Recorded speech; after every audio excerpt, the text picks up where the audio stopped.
नमस्कार। शुरुआत करते हैं बड़ी खबर के साथ जो चमोली से है, जहां पर भूकंप के झटके महसूस किए गए हैं। रिक्टर स्केल पर 4.3 मापी गई है भूकंप की तीव्रता। रात 12:30 बजे ये भूकंप आया था। उत्तराखंड का जोशीमठ भूकंप का केंद्र था। भूकंप का केंद्र जमीन से 22 किलोमीटर भीतर था। ये बड़ी जानकारी हम आपको बता रहे हैं। रात भूकंप के झटके महसूस किए गए हैं चमोली में, जहां पर रिक्टर स्केल पर इसकी तीव्रता 4.3 मापी गई है। बताया जा रहा है कि रात तकरीबन 12:30 बजे भूकंप के झटके महसूस किए गए और इसका केंद्र जोशीमठ था। बताया जा रहा है कि जमीन से तकरीबन 22 किलोमीटर भीतर इसका केंद्र था। भूकंप के झटके दिल्ली एनसीआर में भी महसूस किए गए, लेकिन फिलहाल उत्तराखंड के जोशीमठ में इसका केंद्र बताया जा रहा है और रिक्टर स्केल पर इसकी तीव्रता 4.3 मापी गई है। किसी प्रकार के नुकसान जनहानि की खबर तो अभी तक सामने नहीं आई है, लेकिन इन झटकों के चलते लोगों में डर का माहौल देखने को मिला। बाद में जानकारी सामने आई कि 4.3 इनकी तीव्रता मापी गई है। रात तकरीबन 12:30 बजे के आसपास लोगों ने भूकंप के झटके महसूस किए, जिसके बाद लोगों में डर और भय का माहौल देखने को मिला। खबर चंपावत से, जहां पर सीएम तीरथ रावत का आज चंपावत दौरा है। सुबह 10 बजे चंपावत पहुंचने का उनका कार्यक्रम निर्धारित है।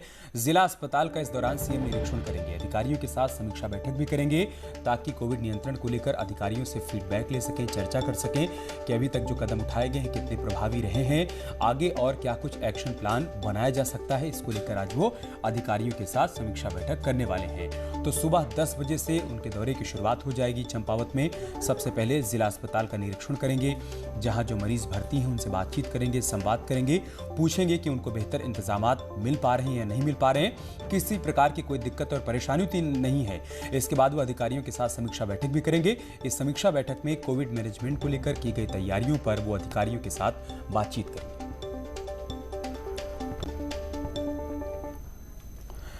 कल पिथौरागढ़ के दौरे पर पहुंचे थे सीएम तीरथ सिंह रावत ने बड़ी बात कही। उन्होंने कहा कि प्रदेश सरकार सभी जिला अस्पतालों के साथ सामुदायिक स्वास्थ्य केंद्रों में भी ऑक्सीजन जनरेटर प्लांट लगाने की तैयारी में है। मुख्यमंत्री का कहना है कि पीएचसी तक ऑक्सीजन प्लांट लगने से जहां लोगों को नजदीक उपचार मिलेगा, तो वहीं जिला अस्पतालों का बोझ भी कम होगा। साथ ही सीएम रावत ने यह दावा किया कि बीते 2 महीनों में राज्य की स्वास्थ्य सेवा में काफी सुधार देखने को मिला है। सारे डिस्ट्रिक्ट हॉस्पिटलों में ऑक्सीजन प्लांट होगा। इवन हम सीएससी तक भी पहुंचने जा रहे हैं कि गांव के लोग भी डिस्ट्रिक्ट की तरफ ना आए, उनको वही सुविधाएं मिलें जो सुविधा डिस्ट्रिक्ट हॉस्पिटल में मिल रही हैं। तो सीएससी और पीएचसी में भी आप ऑक्सीजन प्लांट हमारा हो और वहाँ पे भी पूरी तरह से उनको सेवाएं मिलें, यह हमारा प्रयास है। इससे पहले कल सीएम ने जिला अस्पताल में बने कोविड वार्ड का पीपीई किट पहनकर निरीक्षण भी किया था, जहां उन्होंने कोरोना को लेकर की गई तैयारियों की जानकारी ली और इसके साथ ही सीएम ने वार्ड में भर्ती कोरोना मरीजों से उनके सेहत के बारे में भी जानकारी ली। तस्वीरें देखिए आप, जब अस्पताल का निरीक्षण करते हुए सीएम तीरथ सिंह रावत नजर आए। इस दौरान उन्होंने सुरक्षा के तौर पर पीपीई किट पहन रखी है और जो मरीज वहां पर भर्ती हैं, जिनका इलाज चल रहा है, उनसे उन्होंने बातचीत भी की। उनसे पूछा कि आपको बेहतर इलाज मिल पा रहा है या किसी प्रकार की कोई दिक्कत और परेशानी तो नहीं है।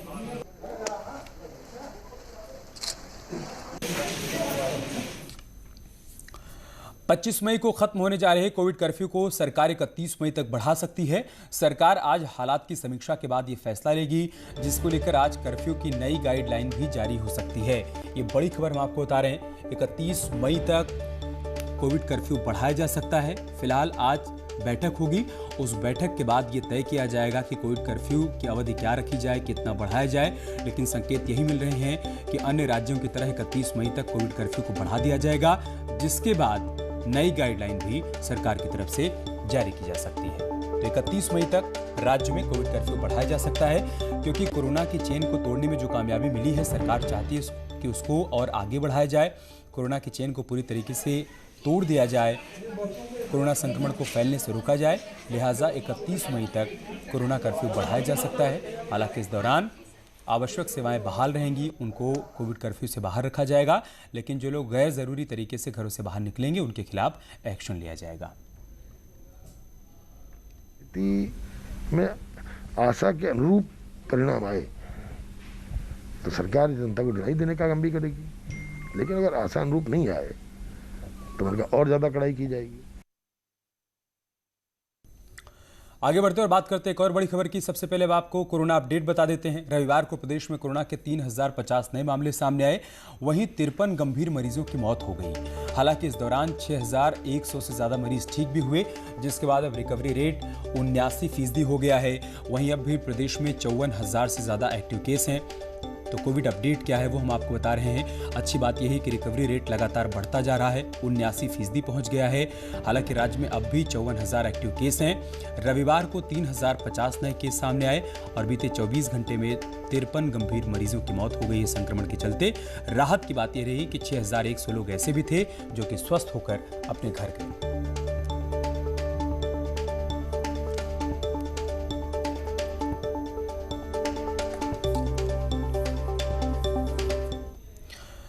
और कोरोना संक्रमण से जूझ रहे उत्तराखंड के लिए अच्छी खबर है।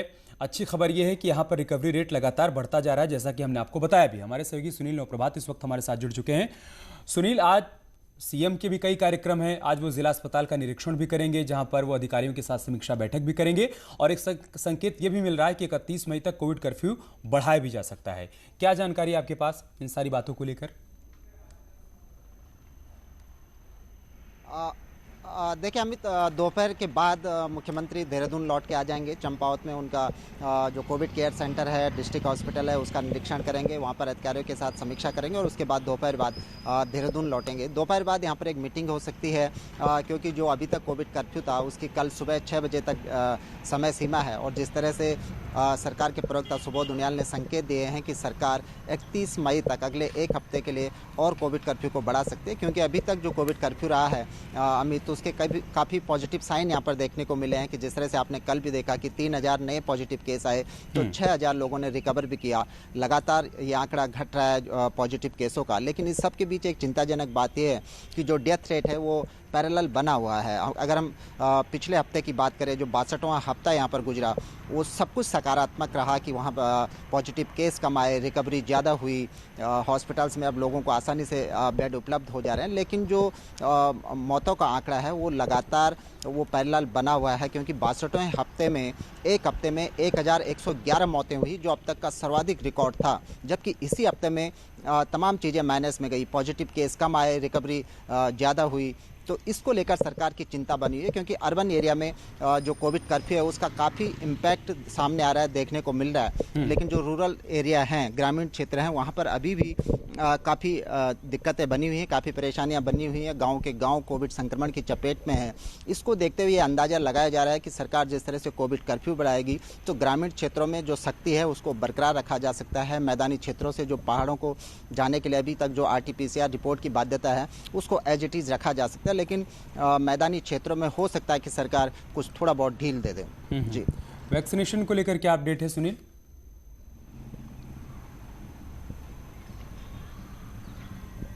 देखिए अमित, वैक्सीनेशन का काम लगातार चल रहा है। जिस तरह से बीच में वैक्सीन की शॉर्टेज हो गई थी, वो हालांकि अभी भी बनी हुई है, और ख़ासकर पहाड़ों में भी अभी तक वो पर्याप्त मात्रा में वैक्सीन नहीं पहुंच पाई हैं। लेकिन जिस तरह से सरकार का कहना है कि वो लगातार प्रयास कर रही है कि केंद्र से अधिक मात्रा में वैक्सीन की डोज राज्य को प्राप्त हों। हालांकि दोनों आयु वर्ग में, चाहे वो 45 से ऊपर की बात करें या फिर 18 से 44 साल के एज ग्रुप की बात करें, दोनों एज ग्रुप में अभी वैक्सीनेशन की प्रक्रिया जारी है। जी, ठीक है, बहुत शुक्रिया आपका हमारे साथ जुड़ने के लिए, तमाम जानकारी हम तक पहुंचाने के लिए। और बात करते एक और बड़ी खबर की। ब्लैक फंगस के पेशेंट के लिए रविवार का दिन बड़ी राहत लेकर आया। रविवार को केंद्र से उत्तराखंड को ब्लैक फंगस के उपचार के लिए जरूरी 400 एम्फोटेरिसिन बी इंजेक्शन की खेप मिली है। इसमें से 100 इंजेक्शन तत्काल एक गाड़ी से कुमाऊं के लिए रवाना कर दिए गए, जबकि 300 इंजेक्शन सीएमओ देहरादून को दिए गए। सीएमओ देहरादून कार्यालय में इंजेक्शन के लिए सुबह से खड़े जरूरतमंदों ने इससे राहत की सांस ली। सीएमओ कार्यालय द्वारा फिलहाल एक व्यक्ति को 3 इंजेक्शन दिए गए।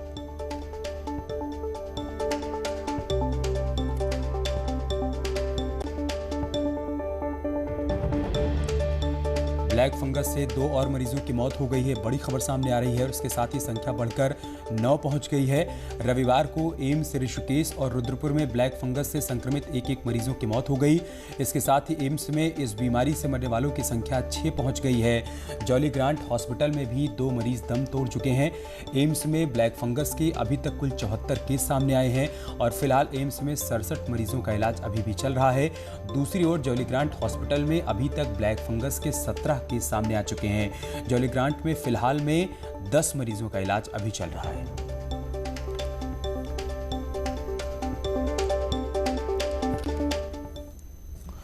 कोविड महामारी के बीच बीजेपी और कांग्रेस में सियासत भी तेज हो गई है। कांग्रेस लचर स्वास्थ्य सुविधाओं को लेकर प्रदर्शन कर रही है, तो बीजेपी कांग्रेसियों को सद्बुद्धि के लिए उपवास करने की तैयारी में है।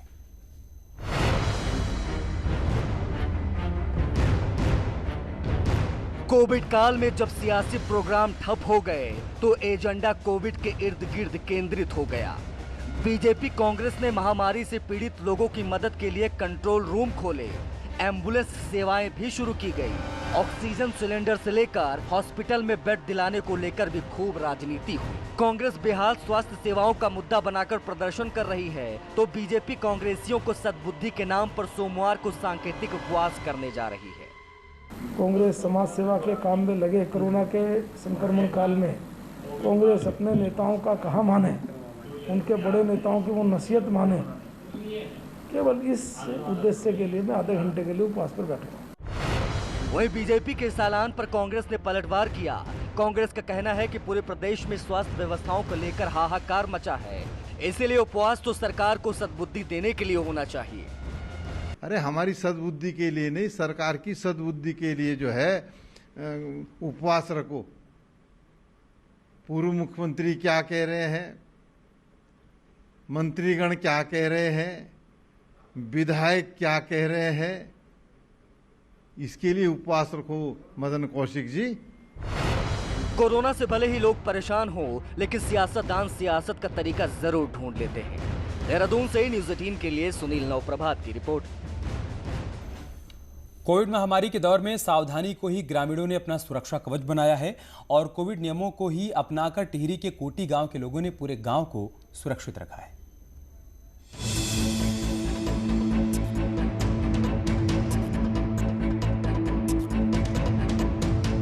टिहरी झील से सटे कोटी कस्बे में करीब 300 की आबादी है और पिछले साल कोविड महामारी की शुरुआत से ही यहाँ के लोगों ने संकल्प लिया था कि वो सब लोग कोविड प्रोटोकॉल का पालन करेंगे और उनकी सावधानी की वजह से ही पहाड़ में फैले कोविड संक्रमण के बीच भी कोटी में अभी तक कोविड का कोई भी केस नहीं आया और न ही किसी की कोरोना से मौत हुई।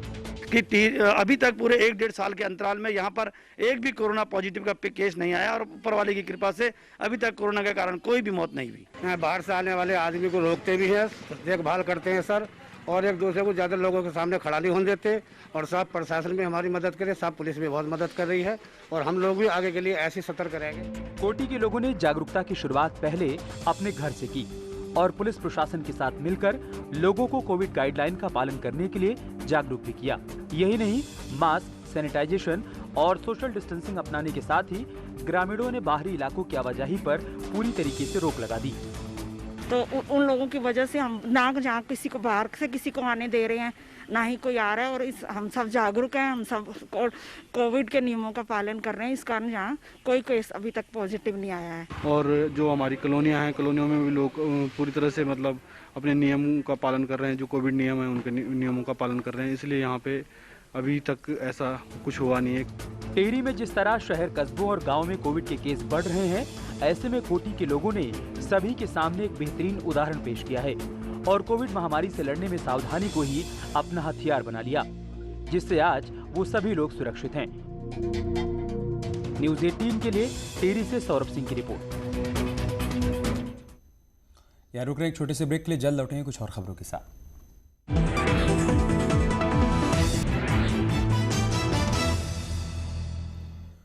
और उत्तराखंड शिक्षा विभाग से एक बड़ी खबर है। उत्तराखंड बोर्ड की 12वीं की परीक्षाओं को लेकर आज शिक्षा मंत्री अरविंद पांडे अधिकारियों के साथ परीक्षा के स्वरूप को लेकर चर्चा करेंगे। परीक्षा का स्वरूप क्या होगा, इसको लेकर इस बैठक में चर्चा होनी है। वहीं मुख्यमंत्री तीरथ सिंह रावत से भी शिक्षा मंत्री परीक्षा को लेकर चर्चा करने वाले हैं, जिसके बाद ये तय होगा कि आखिर कब से परीक्षाएं होंगी और परीक्षा का स्वरूप क्या होगा। तो आज बड़ा दिन होने वाला है उन छात्रों के लिए जिनको 12वीं की परीक्षा में शामिल होना है। ये तय हो जाएगा कि परीक्षा कब से होगी, कैसे होगी, उसका स्वरूप क्या होगा। इन तमाम मसलों पर आज ये बड़ी बैठक बुलाई गई है। शिक्षा मंत्री अरविंद पांडे ये बैठक करेंगे और इस दौरान वो मुख्यमंत्री के साथ भी विचार विमर्श करेंगे, अधिकारियों के साथ चर्चा करेंगे कि बैठक के दौरान क्या स्वरूप तय किया जाए जिसके माध्यम से परीक्षा संपन्न करवाई जाए। सरकार के कई आदेशों के बावजूद प्राइवेट स्कूल फीस के मुद्दे पर पेरेंट्स को परेशान कर रहे हैं। आलम यह हो गया है कि अभी तक देहरादून के ही 10 से ज़्यादा स्कूलों की शिकायत शिक्षा विभाग के पास पहुंच चुकी है, लेकिन कार्रवाई कुछ भी नहीं हुई। सरकार की तरफ से स्कूलों को ऑनलाइन क्लास पर सिर्फ ट्यूशन फीस लेने के आदेश जारी हैं, लेकिन कई स्कूल अपनी मनमानी पर उतर आए हैं और सरकार के आदेशों का पालन नहीं कर रहे, जिसके बाद अब तक देहरादून के Sai grace international school, DAV, summer valley, DPS, Shiva international school समेत करीब 10 से ज्यादा स्कूलों की शिकायत पेरेंट्स ने लिखित और मौखिक रूप से की है। साई ग्रेस की आई है, डीएवी पब्लिक स्कूल की आई, स्कॉलर्स होम की आई और एक समर वैली की आई। तो समर वैली में हम पहले भी जांच कर चुके थे, लेकिन इस समय जो ये शिकायत आ रही है इसका एक ही समाधान हम लोग निकाल रहे हैं कि हम खंड शिक्षा अधिकारी और उप खंड शिक्षा अधिकारियों की एक समिति बनाएंगे, एक कमेटी बनाएंगे। वही पेरेंट्स एसोसिएशन का कहना है कि स्कूलों ने अब ट्यूशन फीस के नाम पर एक्स्ट्रा चार्ज जोड़कर फीस लेनी शुरू की है, लेकिन पेरेंट्स बच्चों पर कार्रवाई के डर से शिकायत नहीं करना चाहते। वही मुख्य शिक्षा अधिकारी जांच के बाद कार्रवाई की बात कह रही हैं। 2020 में भी प्राइवेट स्कूल वालों का यही रवैया रहा और 2021 में भी वो रवैया जारी है। प्राइवेट स्कूल इतने संवेदनहीन हैं कि इनको इस कोविड काल में लोगों के नौकरियां छिन गई हैं, लोगों के काम बंद हो गए हैं, लोग मर रहे हैं, उसके बाद भी इन प्राइवेट स्कूल वालों को कोई परवाह नहीं है। 15 दिन के बाद जब हमारे पर कंपेरेटिव चार्ट आ जाएगा सारे ही विद्यालयों का विकास का अनुमान, फिर हम एक कमेटी, हम वर्चुअल मीटिंग करेंगे खंड शिक्षा अधिकारी के साथ और उपखंड शिक्षा अधिकारियों के साथ। उसमें उन विद्यालयों के लिए हम एक नोटिस देंगे और नोटिस ये दिया जाएगा कि वो कारण बताएं कि उन्होंने ऐसा क्यों किया, और उसके बाद अगर वो उसको फॉलो नहीं करेंगे तो उस पर फिर नियमानुसार कार्रवाई की जाएगी। लाख निर्देशों के बावजूद अब स्कूल अपनी मनमानी कर रहे हैं, तो ऐसे में शिक्षा विभाग को ऐसे स्कूलों पर सख्त कार्रवाई करने की जरूरत है, जिससे कोरोना के इस दौर में पेरेंट्स को राहत मिले। न्यूज़ 18 के लिए देहरादून से भारती सकलानी की रिपोर्ट। और अब खबर चमोली से है। उत्तराखंड के उच्च शिक्षा राज्य मंत्री धन सिंह रावत को कोविड कर्फ्यू के दौरान बद्रीनाथ धाम जाना भारी पड़ गया। दरअसल मंत्री धन सिंह चमोली जिले के प्रभारी हैं, जहां बद्रीनाथ धाम पड़ता है। मंत्री कुछ नेताओं के साथ बद्रीनाथ धाम पहुंच गए। उनमें से किसी एक बीजेपी नेता ने सोशल मीडिया पर उनकी फोटो डाल दी। इसके बाद से ही बद्रीनाथ धाम के पुजारियों में गुस्सा है। कर्फ्यू के दौरान किसी को भी चारों धाम में जाने की परमिशन नहीं है। ऐसे में मंत्री और बीजेपी नेता बद्रीनाथ कैसे पहुंच गए, इस बात को लेकर ही पुजारी समाज में गुस्सा है।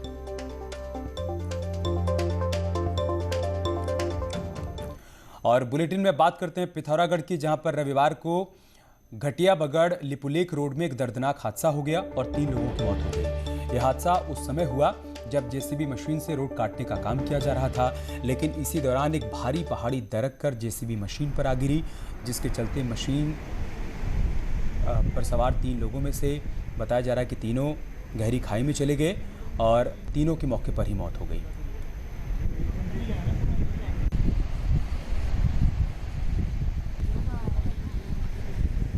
तीन दिन की बारिश होने के कारण ऊपर से पहाड़ी अचानक खिसक गई और मशीन और 3 आदमी हमारे जो है 3 आदमी तो स्पॉट पे जो है भ्रमलीन हो गए और मशीन भी पूर्णतः क्षतिग्रस्त हो गई। रुड़की के मंगलौर कोतवाली क्षेत्र के बसव खेड़ी गांव में एक महिला की संदिग्ध हालात में मौत हो गई। महिला का शव पंखे से लटका हुआ मिला। सूचना मिलते ही मौके पर पहुंची पुलिस ने शव को कब्जे में लेकर पोस्टमार्टम के लिए भेज दिया। वहीं मायके पक्ष के वालों ने हत्या की आशंका जताई है। पुलिस का कहना है कि फिलहाल मामले की जांच पड़ताल की जा रही है, उसके बाद आगे की कार्रवाई की जाएगी।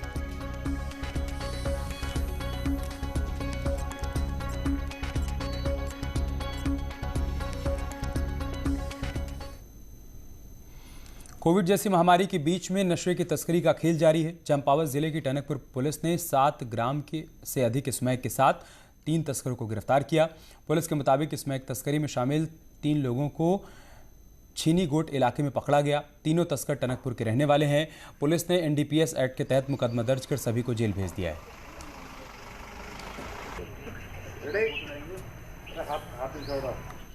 और चलिए इसके साथ इस बुलेटिन में इतना ही। खबरें जारी हैं, बने रहिए हमारे साथ। नमस्कार।